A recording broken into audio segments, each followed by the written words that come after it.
Welcome to In the Room, where we explore the elusive world of casting for film, TV, and commercials.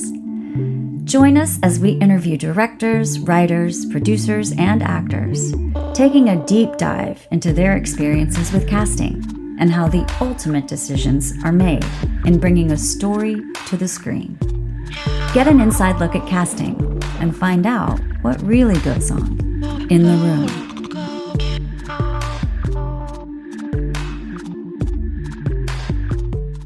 My name's John Williams. I'm a casting director. It's actually better without Heather, but anyway. Whoa. My name's Christopher Shea, and I'm a producer today on The Room. In the Room. That's the name of our podcast. We have with us three filmmakers for the movie Kill Me, which is now having its world premiere at South by Southwest 2026. Congratulations. That's great. Congratulations. Natalie Metzger is a Spirit Award-nominated producer whose film had premiered at top festivals around the world, including Sundance, Cannes, Berlin, South by Southwest, Tribeca, and Locarno. Shout out to Locarno. She is known for Josh Rubin's horror comedy Werewolves Within, Jim Cummings and PJ McCabe's erotic thriller The Beta Test, Jim Cummings' horror comedy The Wolf of Snow Hollow, Jocelyn DeBoer, I love Jocelyn DeBoer, and Dawn Luby's dark comedy Greener Grass. That movie, Greener Grass, hits. And South by Southwest Grand Jury Award winner Thunder Road, shout out to Jim Cummings, among numerous others. She's also an accomplished writer-director whose credits include feature documentaries Alone in the Game and Special Blood, which won the Dolores Huter Award for Best Director, as well as some numerous award-winning commercials and shorts, including Immortal. Her feature script Immortal won the Gold Prize at the Page International Screenwriting Awards and was a Nashville Film Festival screenwriting competition finalist and is in the top 1% of Coverfly's Red List. Metzger holds an MFA from Cal Arts and is a Summa Cum Laude. For those of you at home, Summa is the best. And Phi Beta Kappa graduate of Emory University, where she received the Settler Award in the Arts and the Pioneer Award. Keith Goldberg currently runs Dark Horse Entertainment, where he has overseen and executive produced Netflix's The Umbrella Academy and Resident Alien for Sci-Fi Peacock. His feature films include The Legend of Tarzan, Sexy, R.I.P.D., 17 Again, Rendition, and Cellular, along with Number 23, among others. Peter Warren, who's with us and directed Kill Me, is a screenwriter, showrunner, and filmmaker in television, has developed and produced original pilots for NBC, Fox, CBS, Amazon, Showtime, Netflix, and Sony, which I think is all one company now. He co-created and developed the auteur for Showtime with frequent collaborator Taika Waititi, with whom he co-wrote the upcoming sci-fi tentpole franchise, The Incal. Yeah, nailed it. Adapting the legendary comic by auteur filmmaker Alejandro Jodorowsky. As a screenwriter, he has written movies for Fox, Warner Brothers, Universal, Picture Start, Imperative, Platinum Dunes, Imagine, Sony, and many others. He has collaborated with many incredible filmmakers, including Todd Phillips, Mark Webb, Taika Waititi, Jamie Babbitt, and more. His original comic book, his debut original comic book, The Tin Can Society, was recently released by Image Comics to widespread acclaim. He holds a BFA in dramatic writing from NYU's Tisch School of the Arts, where he now serves as an adjunct professor of screenwriting in the MFA program. Welcome to In the Room, and guys. That's our time, guys. Good to have We've got to get them out. We've got to get them out when they come on. I don't think I've ever had my bio read in front of me with, collaborators. Oh, I insist on it every time. Those are so impressive. We have to do it because you guys all have a past, and one of the questions that we definitely get into Amen, here brother. is where your past's lines kind of intersect to bring you to us today and to make this movie. Well, first off, I want to say thank you, guys. Yes, and thank you. Thank you, and thank you for the movie, because I started it, and I was like, and I've done tons of horror, and I was like, an hour and a half of people getting stabbed in the eye. I just can't, because everyone just keeps going, and South by just calls, there's quite a significant amount of horror here, and I was just like, oh God, my dreams are going to be really hard. And so where it went, I was just like, this is so fun. This is so fun. Yeah. I'm glad you dug it. Yeah. I mean, there's a lot of genres in there. I never really approached it as a straight horror movie, although horror is something I love. It's more, I felt like it was this mix of comedy and thriller. And then, I think horror is something I love so much that it's hard to not have little moments creep in, but to me it sort of was building a big, a ride. Yeah. Totally. So that's what we tried to do. So I have to ask then, at what point, this probably is a multi-focused question because it'll have a conversation about where the three of you kind of intersected in terms of the development phase of this movie, but like where did the spark for this idea come from, and why did you find it an important story to tell today? Yeah, I mean, I really wanted to do a murder mystery of some kind. I love the genre. I hadn't gotten to play in it. Way back in the day when I was in college, I met George Romero, the late George Romero of like Night of the Living Dead fame. Rest in peace. Yeah, and at the time I wasn't really that into horror. And when I met him, I asked him for advice on what should I be writing. He goes, "You should write a horror movie." And I said, "I'm not really a horror guy." And he goes, "You should write your horror movie." And it stuck with me as an approach to genre in any project I took on, which is like, what's my version of that? And with the murder mystery, I was like, what could I do that felt different? It's such an established canon. And so I was thinking about sort of the ingredients of a murder mystery. Like you have a body and a detective and clues. And I was like, okay, well, how could I play with that? And I was like, what if the body was the detective? And that was like the spark of what ultimately became Kill Me. And then, really quickly, I think a story about a guy investigating his own, apparent suicide attempt was like very, by necessity, it was a conversation around mental health and depression and suicidality. And that's stuff that I'm familiar with and passionate about. And so when those two things come together, the like popcorn piece and the more like significant piece, that's when I get excited about an idea, because I wouldn't really be that interested in either version of the movie, one without the other. Like I didn't want to see a sort of sober, somber portrayal of depression. And I also don't want to see a murder mystery that's just like the butler did it. Right. Right. So, but together, I think that makes for the kind of night of the movies that I like. That's great advice, too, because I'm also not, I'll just say this, I'm not a giant horror fan either. But for someone to actually come up to you like George Romero and say, what's your version of the horror movie is pretty sound advice, honestly, because then it opens up, it removes the block in your head from like, Totally. thinking that Until horror. you find out that that's what he's told everybody. Yeah, exactly. Yeah. So you're not special after all. For sure. Just write your horror movie, No, kid. but it is like everything I've done, and like even the stuff that when I think about stuff I want to do next, it's always like, what could be my version of a Western? Yeah. What could be my version of a yeah. legal thriller, romantic comedy? Like, it's just fun, fiction. to find your way in. And so this was, how do you undo the whodunit? Yeah. So early in the coalescing phase, when this was all coming together, where did you meet Natalie and Keith, and how did that come about? Yeah. So Keith came first, and I try not to say good things about him because he'll become a monster. But it is, I will say, and again, please edit all this out later. Sure. That we don't, because I don't want this out in the world. But to me, the rarest thing in the business, the hardest thing, is being the first person to put your name behind 100%. someone who's doing something for the first time. Because everyone likes to come in later once it's sort of outed. So I've been a screenwriter for a long time, but I'd never directed. I met Keith because we were working on a television project together with Charlie Day. Or actually, he had a television project with Charlie Day and needed a writer. And but Keith, I had shared this script with him because it was actually a good writing sample for that other project. Mm-hmm. And he was really passionate about it. And I was like, okay, but I want to direct it. And I haven't even directed Traffic. That first time director thing is so hard to get. It is. Yeah. And like, it wasn't like, oh, I've done some shorts or some music videos. I was like, I don't know where the record button is on a camera. And he was like, I believe that you can do this. I don't know why, but I think his career wasn't going great. He told me he could do it. I mean, he was very calm. No, what Peter came originally with this great script was the confidence that he wrote it and the conviction that he wrote it for himself to direct, that he designed it for himself to direct. And when you actually look at the movie, it is, from a producibility standpoint, relatively contained. Yeah. And so when I actually took a look at it and broke it down in my head, everything he was saying checked out, right? And so it was like, okay, he designed this for himself to direct as a first-time filmmaker, and it actually looks like it's totally doable. This is someone who is thinking about things, in a more real way than just, I want to direct. Yeah. And the writing was incredible.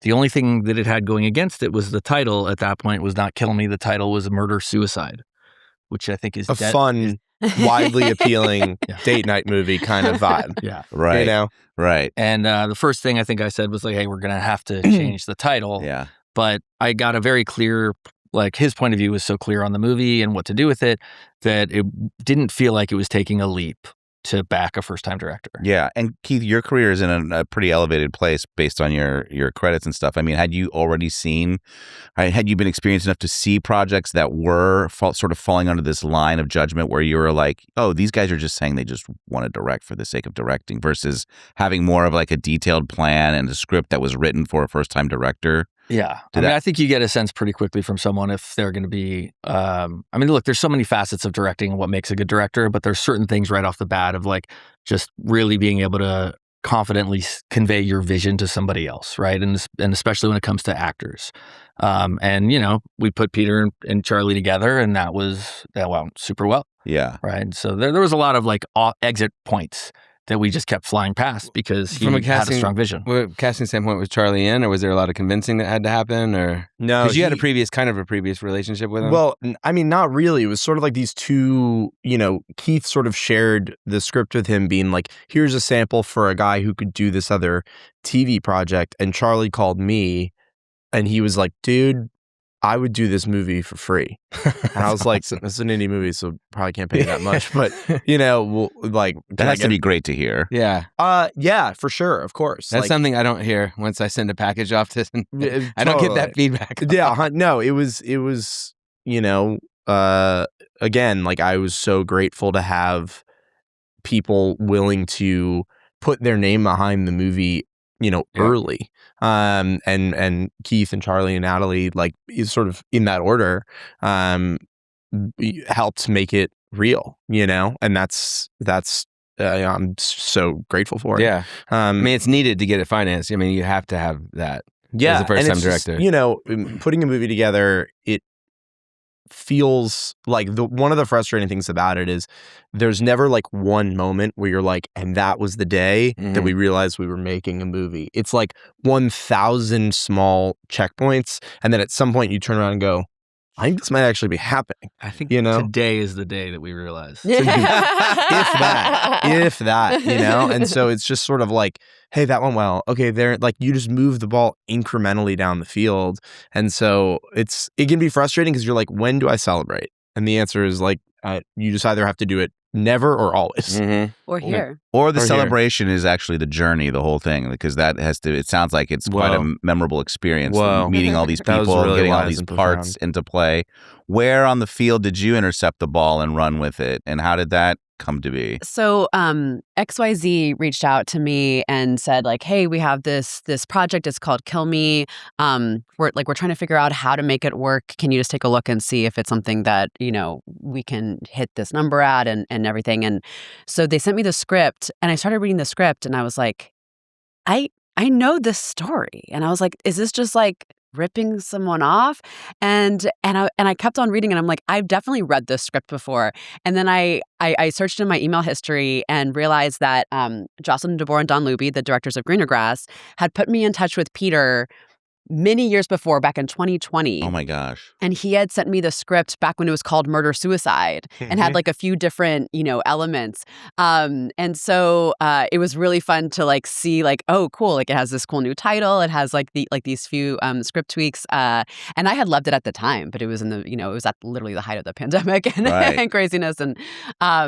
And so, yeah, so it was really fun to get to circle back to the project. And I was like, yes. No, I loved meeting with Peter. Like, I think the script is so awesome and we can definitely figure out a way. Well, having XYZ on too, like they're great over there and having that in place. Yeah. And we were looking at budgets for New York because Peter really wanted to shoot the movie in New York. And we were looking at Vancouver and we weren't going to get the movie made for the money that XYZ was open to making it. And they said, hey, we have this idea. We're going to send it to this person who's a genius and can figure this out. And they sent it to Natalie. And she said, I know how to make this in Salt Lake for the number. And we all thought that it was fake, right? And I still think it may be. Yeah, sure. She's cooking the books. Yeah, for sure. What was it about Salt Lake?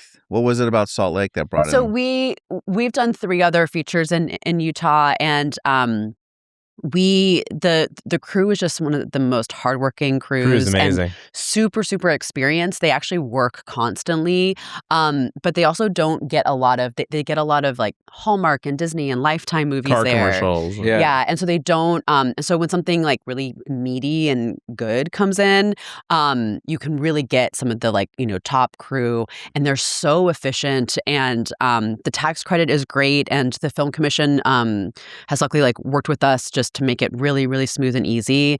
And so, we were able to get, the tax credit back quickly, and, all of that fun stuff that just made it work. It's also just like a really nice place to be. And beautiful even. Yeah, it's beautiful, except I was determined to not capture any of that on camera. Like, because I was shooting, it was like a store, it was like an urban story, and I felt like a moron because you get there and it's like absolutely as soon as you fly in. And I'm like pulling my DP over, being like, we obviously got to frame all that out. You know what I mean? We got to make sure we don't look at any of that. Did you guys shoot the apartment or the house and stuff on stage, or did you guys? No, it was all everything was locations. practical. Yeah, which our DP wanted to murder us for because they were very small locations. Small, but we had an incredible production designer down there, Ashley Cook, who just the look crushed too, it. Yeah, of it was it looks really good. It looks beautiful, I think, and it looks it reminds me a lot of I hate to say this, but narratively, even visually, Alex Proyas made a movie a long time ago called Dark City, which has Rufus Sewell in it. I mean, he starts off in a bathtub too. It's very there's a lot of similarities to it for sure.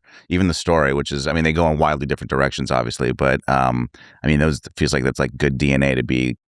I'll take it. Connected to for sure. So you guys, what time of year did you make the movie? Was it winter? So you were in Salt Lake in the winter. It was snowing a little bit on the mountains at least, but luckily it didn't snow, at least when we were filming in the city. And so XYZ comes on. You guys are shepherding it together. And then are you still trying to fill out like a producerial roster at that point? Are you still fundraising as you're on your way to production, or you're like, we're making this? XYZ, I think, sent it to me in November, and then we started prepping in December, and we flew to Utah in January. So XYZ was great. Right from the beginning, they said, here's the number that we're willing to make it for. Let's go figure out how to do it. Yeah. And we did, right? Obviously we tried New York, we tried Vancouver, and then this worked. And then they gave us every dollar they said they would. And they were fantastic partners. I hear they're great people. Yeah, they're great. I'm gonna meet them all tonight at their special party. We'll see you there. Yeah, do you have the address for that party? Yeah, I do. Where is it? Okay, I think I'll tell you afterwards. But you gotta they have a couple of other movies here. Currently. They do. 5 other movies here. Yeah. It's wild. Yeah, they've been busy. Mm-hmm. A friend of mine has, just off the topic, just went and saw this Bigfoot doc, which turns out not to be anything about Bigfoot, and is about this other story. And he said that he was just bawling in the theater. He looked around, everybody was crying their eyes out. So I was just like, wow. Yeah, no, they're great. Again, like to have people back a first-time filmmaker is like, it takes a real sense of confidence, and they know what they're doing, and they know, what they believe in, and they put their money where their mouth is. Like, you can't really ask for more than that. Just to get the checks so hard, always. Yeah. Just to get that. So. That's like super, super supportive for sure. How many days did you guys wind up filming for? We shot, I would say, 23 days of principal photography and 2 pickup days later. Yeah. Which again, like, that's pretty comfortable. Yeah. I've seen productions deal with a lot less.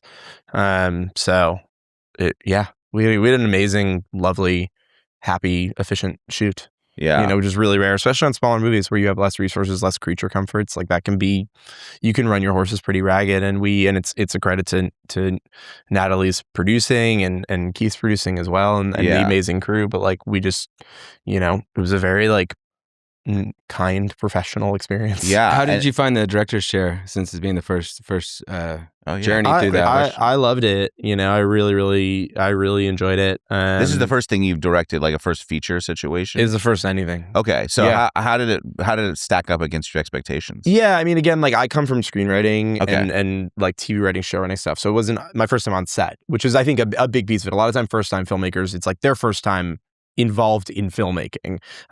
If that had been the case, I don't know how I ever could have taken that on. But instead, I've been fortunate to watch some really amazing filmmakers and be a part of it. But no, I absolutely loved it, and I think if you hire well, you've got great department heads around you, you've got great cast, and if you work really hard. Like, to me, the best way to respect your crew is to prep a ton. Like, your organization is your generosity to them.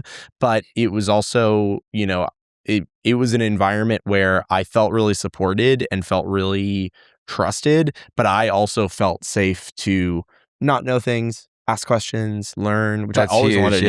That's huge to feel that. And so it was awesome. That's great to hear, honestly, because there was a time, I think, where that sort of thing was like frowned on and even like railed against in some certain situations. But we've talked to a lot of filmmakers here this weekend and stuff like that, and over the last couple of years where like going on a limb and saying, hey, I don't know this thing is perfectly acceptable and even embraced in a way where like if you do surround yourself with a strong team, like they will help you and support you. For sure. And that's like great. My friend Sorrel Berry, who works at A24, he worked on Everything Everywhere All at Once, and he said this thing that really stuck with me when it came out, because they had a notoriously very like happy, healthy, kind set. Sure. And he said, I always knew that filmmaking was hard work, but I never knew if it could be good work. And that was something that was really important to me too. Was like, it's of course going to be hard work. We're making a small movie, but it can be good work.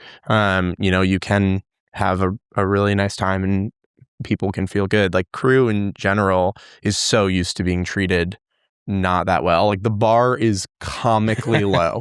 If you structure your production as anything other than like an active operating gulag, they're like, it's the nicest director I've ever worked with. You're like, that shouldn't be the case. Yeah. And so it was just really nice to be like, hey, this is such a great. good point that it's hard, but that doesn't qualify it to be good.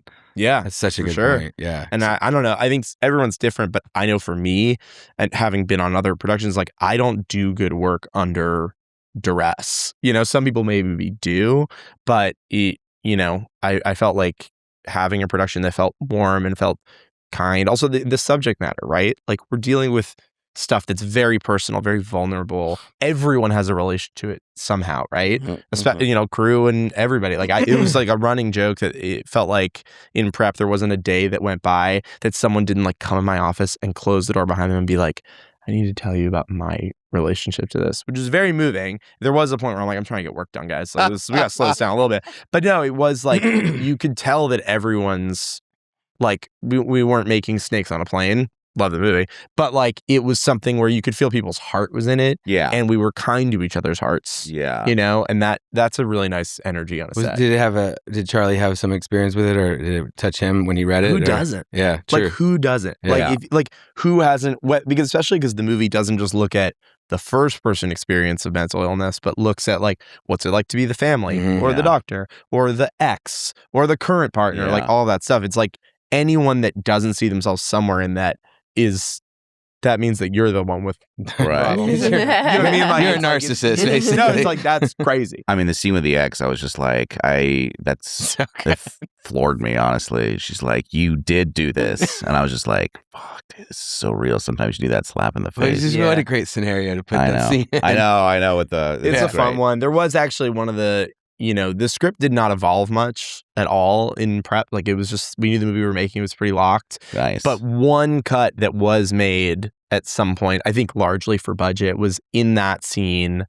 It went to like a series of cutaways, like the stuff that he's referencing that he did. Right. We like slammed through a bunch of that. And, I'm glad actually that it was cut, because it's not really the language of how the movie tells story. Yeah. But it was fun. It's pretty cool. It sounds pretty cool. I think you made the right choice for sure, because I would have taken this out. Yeah. Sure. It's something like, you got to do it everywhere or do it nowhere. Yeah. Can you talk a little? Oh, sorry. Go ahead. This is also the most locked script I've ever been a part of. You're used to more changes happening along the way. Rainbow colors out. Yeah. Oh, yeah. Rainbow pages there it is. Yeah, things are fluid and you're always trying to plus everything and but here, because of the schedule, because of the time, we didn't really, we wouldn't have been able to succeed had we done that. And also, we came in with a script that we felt really good about. Yeah. The cast felt really good about. Yeah. And so it was just like, great, let's just go make this movie. And having worked on a lot of TV, I started in features and then worked on TV. And in TV, you shoot, for the most part, you stay close to the script. Yeah. You have to, because you're looking at like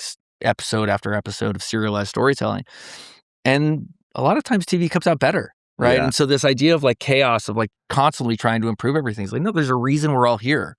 Let's honor that. Let's do that. And like look for ways to improve it as we go, but not just throw everything up in the air. What I would say though, I don't know if I imagine this is your experience. Mine in TV is you're absolutely right. Would you stay close to script once you shoot? But in TV, the currency of ideas is very cheap. Great TV writers are very fluid in that you can do major rewrites quite close to production, right? For sure. I was on like pilots of my own where we were doing page 1 rewrites, in prep, right? Which is like not atypical, but also kind of madness. Yeah. But it's also the kind of thing that you can do when you have a lot more money. Right. Right. And like it just wasn't, I mean, granted, we didn't feel the need for those kinds of rewrites on this either, but it was just like we did a lot of that work, before we really went into prep. So when we went into prep, it was just all cylinders firing on how to make this extremely well within what we had to work with. Right. I do think though there's a culture of like, oh, we need to change it to make sure that we're improving it. And sometimes you don't. Sometimes we're all here for a reason. Yeah, restraint is. But again, like that's another thing that takes guts and courage and experience. Like, what I tell like other writers or like the students that I teach is the mark to me of a great producer or really anyone is that they have a bar for quality that's incredibly high, right? They'll never not push you to make it as good as possible, but that there's a point where they go, I read this, I think it's great, no notes. Because it's like anyone, you can always have notes on things. You can always adjust things. But if it feels like a goalpost, it's always moving. It's like those people who are like, if I was giving notes on Hamlet, there's a couple things I might have slowed down. It's like, fuck off. Like at a certain point, you have to go, I stand behind this version. Mm-hmm. Otherwise, you're just sort of out of anxiety, constantly iterating. And so, but again, it takes a lot of confidence to go, I don't want to touch this. And I want to put my name behind it. Right. I always say also that just believing in the filmmaker's vision of just like that there's a clear perspective and that can get muddied if there's too many pulling in different directions. If you ask for notes, you're going to get notes. And I always tell people that doesn't mean they're good notes. No. Yeah. What I always tell students is that the best way to solicit notes is instead of you have to go first with what your intention was and then ask. So instead of being like, will you read this and tell me what you think? Be like, my hope was that in this scene, you kind of fell in love with their chemistry. Did that happen for you? Right? Because you're looking for the delta between your intention and their experience, not just like asking people to just react to it. And there's value in that too. Yeah. A lot of people will just want a different movie. Right. And give you notes to the movie that they want, not the movie that you set out to write. Right. Totally. Or they're trying to suss out what you're doing. And you need to be able to go, this is what I'm trying to do. Yeah. This is what I want. And I'm willing to change whatever to get there. But another reason the script stayed really sort of tight and we didn't need to make changes for Charlie, right? Because we had this moment where after Charlie said he wanted to do it, we're like, okay, so what is this movie starring Charlie Day? Like, let's talk about like how we can really cater to his strengths. And we sort of looked at it and looked at each other and we're like, I don't think we have to do anything. And They're made for each other. And then Charlie called and said, I've never read a script that's more written in exactly my voice. And that was before we had changed a word. Yeah. I mean, I would say there were two main things that evolved after Charlie came on for the better. One was he really pushed me, and I'm so grateful he did, on the ending. Yeah. It had a different ending at the time. And so we were able to evolve that into what I think is such a better one. But the other thing too, and it's kind of counterintuitive, is the first thing I did, because I'm used to rewriting a script once an actor comes aboard for their voice. And the first thing I did was I went through the script and I just cut a ton of comedy all over the place because the comedy is Charlie and the casting. And like, he's a genius, not just as an actor, but also as a writer comedically. And so I was like, I don't need to be finding jokes on the page. I need to be leaving a lot more room for him to do his thing. If I was working with an actor who maybe comes from a more dramatic background, I got to be supplying the comedy on the page, making sure it's there. And so people are like, oh, did you add more comedy for Charlie because he's so good? And I'm like, no, it goes the other way. It goes the other way. The way he plays transitions, the way he plays different realizations. His micro expressions like speak volumes. Great. It's crazy. Oh yeah, it's amazing. And his dramatic chops in this, like I think people don't realize that he has. But everybody such a loves dynamic like range. there's such a darkness and a dramatic aspect to the themes that they play with, and they play them really well. Yeah. It's also just, talking about from the casting perspective, like one of the things that is always exciting in movies is when you get to see comedic geniuses take on dramatic roles, right? Whether it's like Sandler and Uncut Jim Carrey Gems. and he did Exactly. Spotless Mind. Yeah. Robin Williams doing Good Will Hunting, right? It's like, it's always exciting because the best comedians have incredible dramatic chops, you know? Adam, Yeah, and it feels like a discovery, you know? And I think that's such an important mindset, especially with a smaller movie,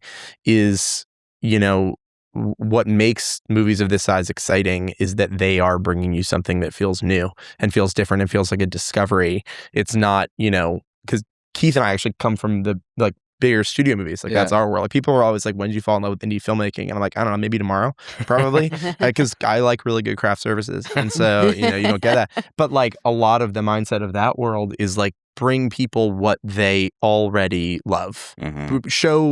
Let Charlie Day do the thing that we love to see him do. And there's obviously an element of that. But I think so much the mindset of a movie like this is bring people something that they have never seen before. Right. And never seen him do before. They didn't know that they needed. Yeah. Is that why you're like, I don't see how we made this because of the world you come from? And then you're more so from this world. So like, we know it, right? Because we've done it. Yeah. And so that's where you're just kind of like, how do you do this? Well, a lot of the movies that I have worked on in the past, there's massive production departments and they've so much more experience in the physical producing of a movie, and you trust them, and you know, and that was the case with Natalie. She said, here's how we do this movie, and then you check it and you make sure that she's knows what she's doing and checks out, and then it did. And what are those things that you think that is the difference between having to spend so much money and get a great film? I think a lot of it is of like the team. You know, it's we specifically hired crew that knew how to wear a lot of hats and work with limited resources and be really creative. You know, I think sometimes when crew members consistently work on bigger studio projects, you almost like lose the chops and the craft of wearing multiple hats or thinking outside of the box. We call it the pain. But I really feel like, you know, our crew and our department heads just they were just kind of willing to be like, okay, well, what if we do this? And, you know, and we don't have a lot of money for this, but what if we do this instead? And so I just felt like there was a lot of creative problem solving. There was, but I think it's also so nice to have producers with sort of these like different backgrounds and philosophies, right? Because it's really, I certainly like, I tried to be realistic about our resources, but I held the standards of the set and the professionalism and the efficiency no different than if we were like $150 million movie. Like, we tried to make a great movie. Yes, there's certain tools that you knew you probably couldn't have, or certain amounts of time or whatever, but it was, you know, as wonderful of a shoot, you know, as you could imagine. It's just different. The size of the crew is the biggest thing. This is a very intimate, small. It's just a small crew, but purposefully, because we were in these small apartments. We didn't have it. I mean, we would have just had people waiting downstairs half a block away. Sure. Just eating craft service. Like, it would have been a waste. And again, part of it is the design of the movie, and Peter from the beginning saying, I'm going to direct this and I know it's going to be limited budget. Therefore, let me make sure it takes place in a contained way, but also doesn't feel contained. Right? Yeah. Was really smart about that. And then Natalie knowing, like, here are these great crew, this great crew that we don't need that many people. And, you know, Charlie and Allison and Giancarlo and Ayakash all kept commenting, can't believe how small a group this is. And we were flying. And what you're seeing on the monitor too, right? And how good it looked. And it kept like this wonderful family atmosphere on set that, like, and I think, you know, Peter spoke to this of just how warm and smooth and lovely it felt. Like, we really felt like a team and like this like collaborative family. And I think it's because it was a leaner crew, and we could, you know, Charlie commented, he was like, I know everyone's names, and that's so nice that I like know everyone that's on set instead of these kind of like bigger. And it wasn't hard to know everybody's name. Yeah, for sure. It wasn't like, oh, I got to figure this out. I can't be a dick. And then he said, will you make sure they don't look me in the eye anymore? Yeah, for sure. And he listed them by name. Yeah. No, but the nice thing too about having such an experienced crew and experienced producers, regardless of, you know, movie size and scale, whether it's making a lot of smaller movies or bigger movies, was, I think all of us came at the process very realistically. Like that to me is I've had movies that I've written, made at lower budget levels. And I think something that can be a mistake is you're trying to stretch and strain the production to be something that it isn't, right? Like if you've got, let's say, $5 million, you try and be like, you're like the world's worst $15 million movie, right? And that is, not only does it not necessarily make something good, but it's hard on crew, hard morale. You feel like you're constantly failing, which is not a good energy. And I was really clear with everybody going to the production that I was like, I want us to look at every day and go, oh, we could probably do more than that, right? And obviously we end up doing more than that. But like, I wanted it to feel like all of us as sober adults were looking at this as a realistic way to do things well. And so to do less, better. And that was like, it was something I sat down with Connor Murphy, our DP, and I was like, listen, you know, if you're going to end up getting, let's say, 15 setups in a day, there's two ways to get there. One is that you try and get 30 and you end up settling for the 15 you really need. You go, guys, it's fine. We got what we needed. Or you set out to get 12 and you're like, I think we ended up actually getting 15. You end up with the same stuff in the can, but the latter is such a better energy on your set because you feel like you're just crushing it. Yeah. I mean, there was more days than not that we got more than we were setting out to. And that's really rare. You want to be ambitious, right? You don't want to undersell it. You don't want to, you know, so it's this weird thing of being ambitious, but knowing that everything you try for, you're never going to let your reach exceed your grasp, right? That everything you try and do, you can do well.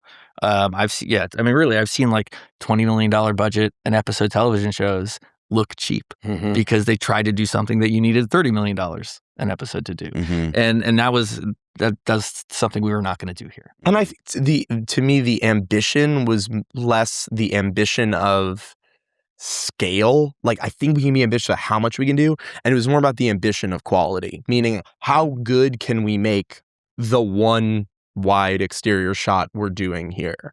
And so it's something that always has stuck with me. When I first signed my manager, Dan Halstead, I was like 3 months out of college, and he sat me down and he goes, listen, here's the deal. If you're known for quality, you'll work forever. He was like, that's what it is. And he goes, you need to be that dude like in Japan who spends 40 years trying to cook the perfect grain of rice. He was like, that's it. And I was like, and I was cooking restaurants. So I was like, I understand that mentality, right? Which is like, it's not about how much I can do. It's how well can I do the thing that I, you know, and that was something I think that we brought, you know, very much to the sort of head of the table on the production was like, we're not going to be doing all of the things, right? Like there's only a certain amount we can actually really do with our resources. So the question is, how well can we do them? Where are the opportunities? And whether that was in supporting the incredible performances, you know, pushing on the key. Like I was very clear with my department heads about like, these are the things that are the most important that we need to nail. But I kept that list very short. Like I felt like it was my responsibility for everything that I was like, this is what I want. I had to be like, and here's places I'm giving you permission to compromise. Like we can't bring more energy here without diverting from somewhere. So let me tell you the shit that I don't really care that much about. That's just as important. And so the big images in the movie or some of the special shots were ones that we like, you know, the blacklight shot, if you're familiar with it, like that was, but I was like, that's like one of 3 shots in the movie that I was like, we do not compromise on this shot in any manner. Yeah. And everyone knew that's where to put their weeks in advance. Spent weeks. Again, Ashley Cook, our production designer, like she knew, because I was like, I'm telling you other areas that I do not mind if you phone it in. Because and it was like, great. Because again, they're only human. We only have so much energy. And so we spent weeks ordering blacklight paints from Romania and conducting tests on samples of the wall and wall paint to see how they degraded over hours and days to know when it could be applied to the set and how. And Connor was working really hard with our gaffer to purchase the right frequency of blacklight that would react with it, and building these large panels of strips in order to get even coverage, because it's very difficult light to expose. And it has to work with the camera shutter speed. The whole thing, right? And so I was like, literally, there's like 3 places in this movie where come hell or high water, we are not going to compromise an inch. And there's a bunch of other places where we can buy that energy back. And I was just convinced we'd just do it in post. Yeah. I will say that Classic. shot is 100% practical. Yeah. It's great. It's It looks it's such a great moment. It is too. such a great moment. It is a startling moment for sure, and a turning point in the narrative, which is it's great, honestly. And I will say the thing that always blows my mind about it, I don't know if other people find this is cool, but we obviously spent a lot of time in Jimmy's apartment in the movie. That blacklight paint that you see is on the walls of the apartment the entire time. Yeah. Like anytime you've seen a close-up tiny shot on the wall, it is there and invisible. Yeah. And that was an accomplishment of the art department. That's was cool. Figuring out how to do it that thoroughly and impactfully, and it is completely invisible, even under tiny scrutiny. Because a murder mystery is so heavy of a lift for the art department and the props department, because it's not just like, oh, can you build me an apartment? It's like, and also anything you build, I'm going to actually be shooting under a magnifying glass. Because it's evidence. Because it's evidence, right? Like we're going to be, we would joke, we were like, we have the hottest set in the world because it was like, hey, that dirt, those coffee grounds, no one touched that. That's set deck. Yeah. And if they move shot to shot, we're going to come back and look at the dirt. Yeah. It's like People no love joke. to bring like water bottles in. Yeah, I would set watch it them and be like, back. you forgot the sauce. You forgot the green Yeah, sauce. yeah, 100%. 100%. Yeah, plus you Nobody probably shot forgot the green No, you probably I got shot the out green of order in some capacity too. Yeah, I Super was chronological. fortunate because, again, I was prepared to shoot out of order. You do what you got to do. Yeah. But we actually did have a roughly chronological-ish chronological production. run. And thank That's God strong. we did. I can't imagine if we had to shoot like the climax first. Like it just... Nobody wants that. No one wants that. Nobody wants that, You except know? for the producers. It looks Yeah, like it's cheap. but it was interesting. It felt like, and I know you've talked about this, like we almost went through these phases on the production where, because of the nature of how you kind of bunch things together, we shot like a lot of the comedic stuff in the first week. Like it felt like almost the tones. It was like week 1 was comedy. Yeah. Week 2 was sad drama.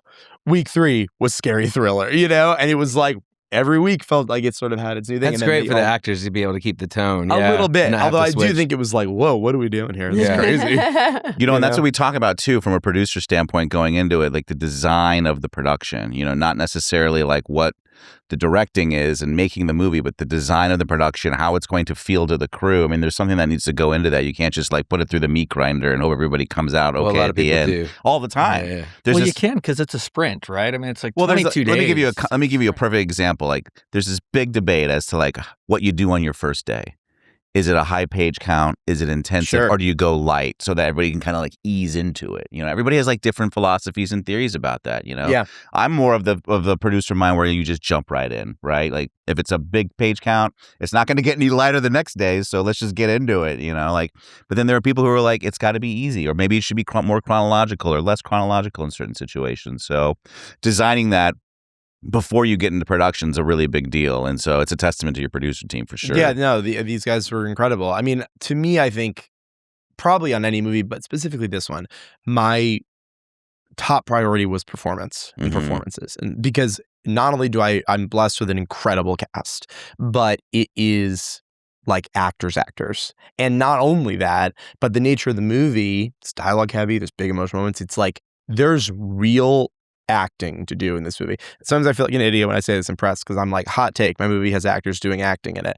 But it's true that like people rip in this movie and everyone gets a chance to sort of hold the floor. It's true. And so I was like, supporting performance, supporting vulnerable, ragged, big performance was the top of my list. And I would have moved a lot of mountains if it meant preserving them doing their best work, because to me it's such a jewel of the movie. Yeah. Everyone had their moment, and their Everyone meat has to their chew on, moment. for sure. 100%. Yeah. I mean, Yeah. talk about the casting too. Like once Charlie was obviously on, so where do you go from there? Do you guys have a casting director, I presume, or do you guys just like, maybe we can jump to Allison I Williams? mean, a lot of and times what then- we're seeing now is it's relationships, right? It's people you've worked with previously. Yeah, and that wasn't the case on this one. Like I didn't have a relationship, with Allison, other than being a huge fan of her work, And again, like it's the hardest part is usually always the first one, Mhm. right? Especially the first time director. Yep. Mhm. Charlie came on. He's not just exciting, but he's so exciting, the idea of him doing this.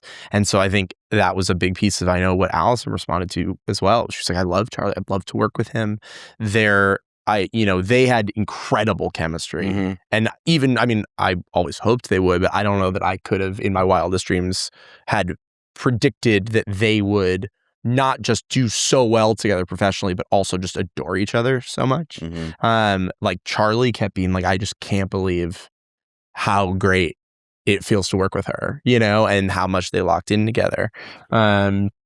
But so much of it is just luck and timing, right? I think the XYZ guys had been talking to Allison just about trying to do something together, and so that conversation was very fresh, and it was just very easy to then say, "Hey, here's a great thing," and it's Charlie, and she had been a big fan of Charlie's, really wanted to work with him. So, wow, that's great. And then after that, it was Giancarlo Esposito. And had the schedule, and took the rate, and there's so many things that go into it. Yeah. No, again, like I'm always so humbled because I'm like, I wouldn't do that if I was her. Not at all. Giancarlo is just, I mean, that guy's a heavyweight. He's the greatest. That would be a dream to work with that guy. Oh my God. I love him. Yeah, first time director giving him notes, I was like, I'm gonna shit my pants. Like, I was like, there's no way. The only note I should give him is thank you and I'm sorry and I'll go in the other room. And then he made it very easy to give notes. Oh, and he was the greatest. That's the thing. Like the thing that's amazing about him is he's obviously insanely skilled and talented and experienced and lovely and smart. But I think the thing that really surprised me was he was jazzed about making a small movie. Yeah. Like the spirit of it. Yeah. Like in ways that I wasn't jazzed about making a small movie. Like there was moments where he was just like, let's go, baby. Like we were like, do we need to bring it, this thing, do you want it? And he was like, no, come on. He was like, we're kids in the backyard with camera. Let's go. Let's do this. Another take. Those are his roots too. He started independent film as well. That's what I'm saying. So but like that remembers. love was right there. Like he wasn't just willing to do this movie. He was like, this is the type of filmmaking that I love. And he's amazing. He's amazing work. And again, it's exciting to see him do a gear that he doesn't do that often, which is like warm and safe, sensitive and caring. And because that's who he is as a person, you know, but he's played iconic villains. And to see him be, in that therapist chair, I was like, yeah, it's so cool. I mean, I remember Keith called me when there was like the first inkling that he might be interesting. I was walking in Soho and he just called me. I pick up the phone and he just goes, Giancarlo Esposito, dude, Giancarlo Esposito.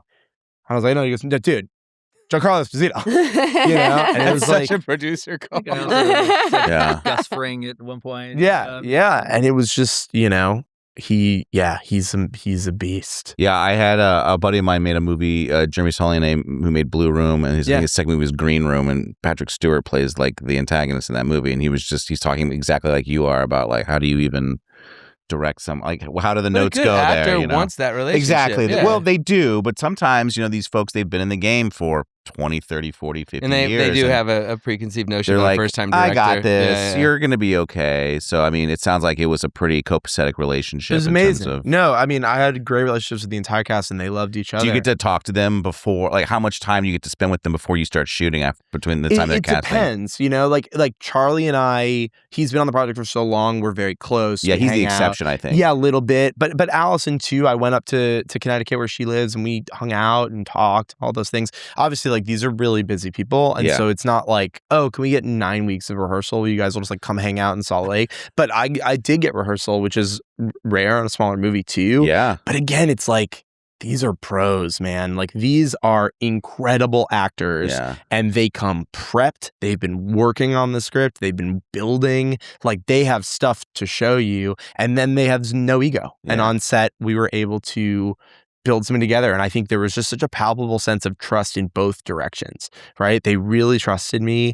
They also knew that I really trusted them, and they knew we were all making the same movie, And so it was just like every single day I was like over the moon being like, I can't believe we got all that on film. Great. That was crazy. And then Aya Cash, who, she's amazing. She's an absolute powerhouse. I love everything she's in, honestly. She's so good at everything. When I see her now on screen, I'm like, she's been in so many things. Like my brain's like, she was in this, I was like, oh my God. And she's great. She can do a lot with just her face also. I mean, the evocative emotion from face movements in this movie is just like, you've got all that like in spades. Yeah.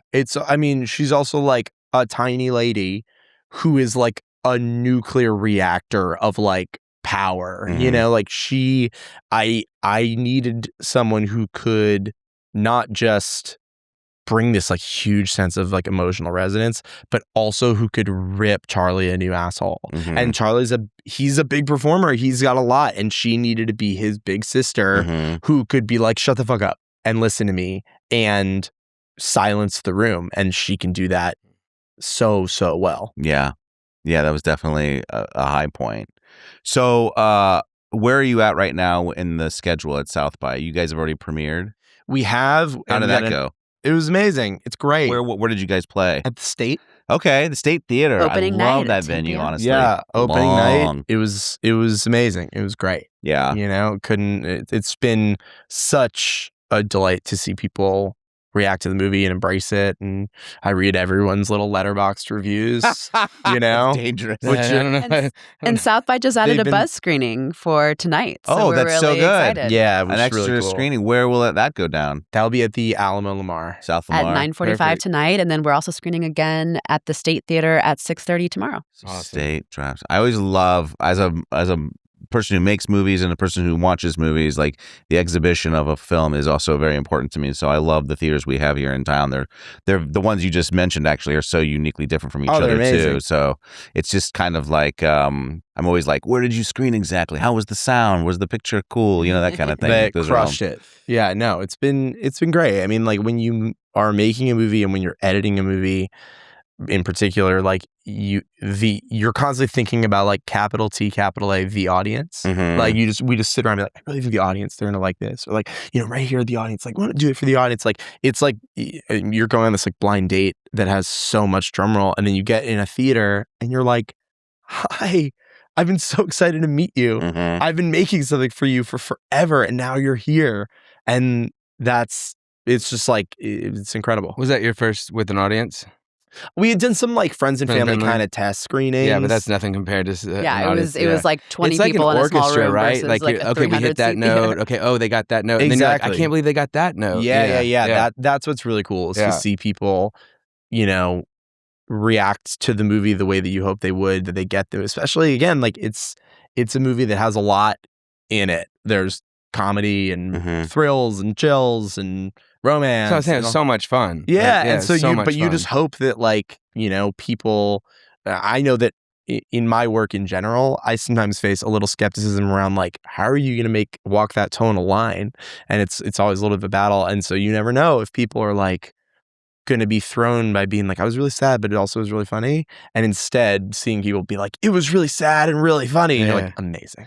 Yeah, well, and that's With my Charlie, people. man. He just like thread that needle Absolutely. so well. Oh, yeah. It's incredible. There was raucous laughter. There were gasps. It was really fun. I know. That's awesome. Someone on Letterboxd was like, oh man, I cried my eyes out, and Charlie Day was sitting right behind me. Oh my God. But no, we had a couple of jokes that the audience missed because they were laughing from the previous joke. Yep. Yeah. Good It's problem. like, no, quiet, guys. There's a good one coming. Yeah, Exactly. That's when you stand in the theater and go, shut the fuck up. Yeah. Shut Yeah, the you're fuck like, up. wait. Oh, Yeah, now yeah, you can go. yeah. Only you could like direct them and conduct them in a way. Yeah. It'd be pretty funny. Okay, so you have one more screening. Two more. Two more One screenings, right? You tonight, mentioned and then the one at the State. State tomorrow. How, just in terms of being in Austin for the festival and the audiences here and stuff like that, is that different, or have you noticed anything It's amazing. odd? Or Everyone told me that it was going to be a party.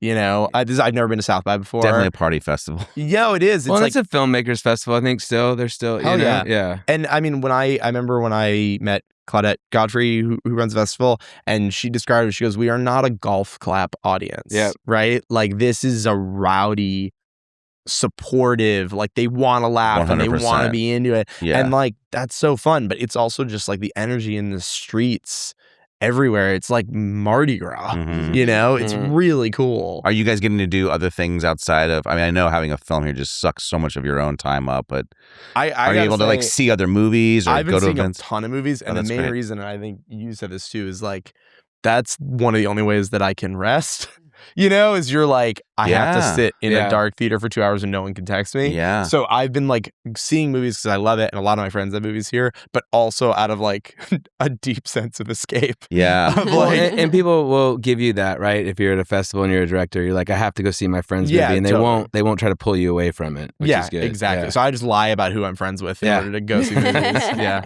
And it is a sense of escape. Let's be honest. Like the movie theater is one of the last places you can go where the rest of the world has to kind of turn off, like by law, so that you can enjoy what's being told to you, the story that's being told to you. Exactly. And your if you go to the story's Alamo, great. you can get food too, so that's all you can eat. Yeah, food and drink at the Alamo for sure.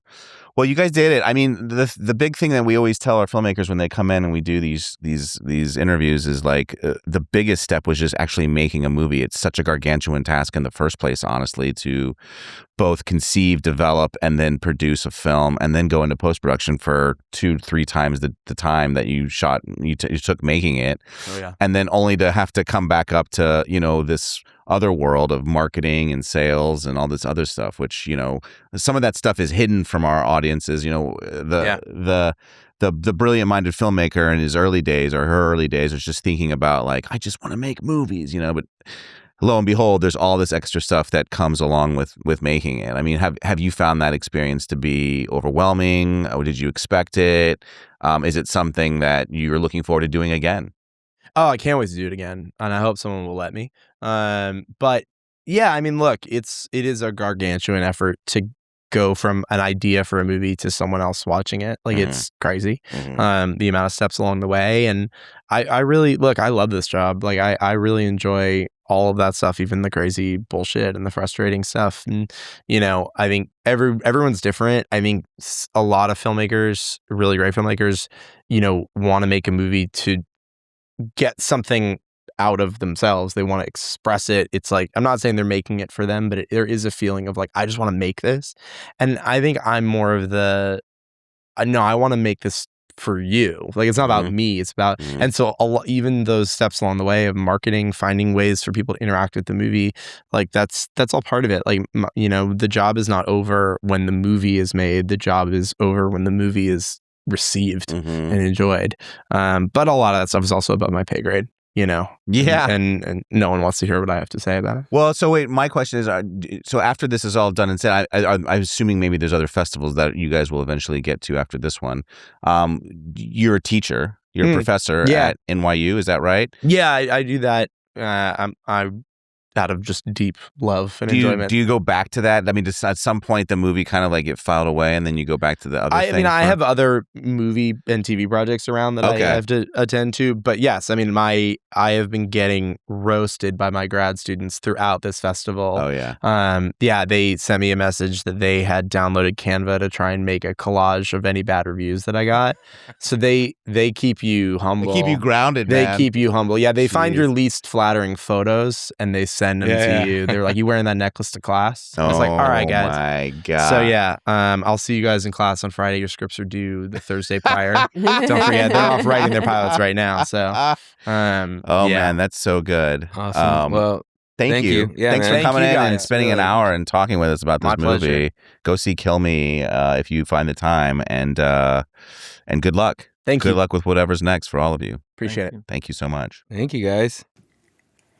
Our show today was recorded in studio by the good folks at Record ATX.